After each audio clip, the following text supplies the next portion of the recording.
सदियों पुरानी बात है, मुल्क यमन पर एक बादशाह हुकूमत करता था। बादशाह रहमदल और इंसाफ पसंद था। अपनी राया का बहुत ख्याल रखता था, पड़ोसी मलकों से अच्छे ताल्लुकात थे, वो जंग व जिदल से भी परहेज करता था। बादशाह की तरह शहजादे भी राया का बहुत ख्याल रखते थे।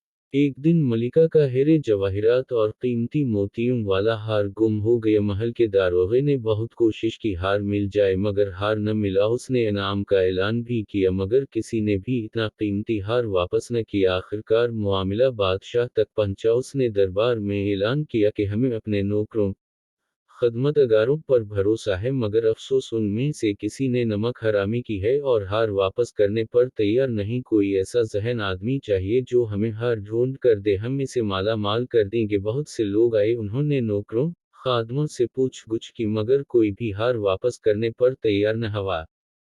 एक दिन दरबार लगा हुआ था। एक आदमी एक गधा पकड़े दरबार में आया। बादशाह सलामत, ये जादुई गधा है, ये आपका हार ढूंढ कर देगा।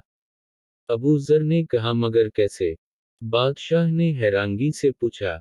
वो ऐसे बादशाह सलामत। सब नौकर खादमाएं बारी बारी उसकी दुम को हाथ लगाएंगी। जुनाई हार चराने वाला हाथ लगाएगा, ये ढिंचों ढिंचों करने लगेगा। सारे दरबारी हैरान हो गए। उन्होंने कहा, हमें हार से गर्ज है। अबू ज़र ने दो खेमे लगाने का कहा। एक खेमे में गधा बांध दिया और दूसरे खेमे में बादशाह के साथ बैठ गया। अब सब नौकरों खादमों को हुक्म दिया कि वो गधे की दुम को हाथ लगाने के बाद उस खेमे से होते हुए बाहर को जाएं। सब बारी बारी गधे वाले खेमे से होते हुए गधे की दुम को हाथ लगाते दूसरे खेमे में दाखिल होते गए। अबू ज़र सलाम के बहाने उनके हाथों को सूंघता और बाहर जाने की इजाज़त देता।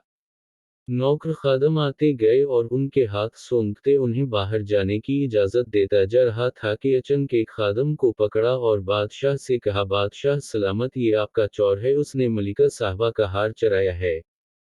जब बादशाह ने उसकी तरफ देखा, वो बादशाह के कदमों में गिर पड़ा। बादशाह सलामत, मुझे मुआफ़ कर दी, मैं लालच में पड़ गया था, मैं अभी हार वापस करता हूँ। बादशाह ने इसे हार लाने का हुक्म दिया और अबू ज़र से पूछा, तुमने बड़ी आसानी से चोर पकड़ लिया। ये कैसे मुमकिन है? क्या गधे ने तेरी मदद की? अबू ज़र ने मुस्कुराते हुए कहा, बादशाह सलामत, मेरे गधे में कोई क्वालिटी नहीं, गधा तो गधा होता है। मैंने उसकी दुम पर तेज खुशबू लगाई थी और मशहूर किया था कि चोर दुम को हाथ लगाएगा वो बोलने लगेगा।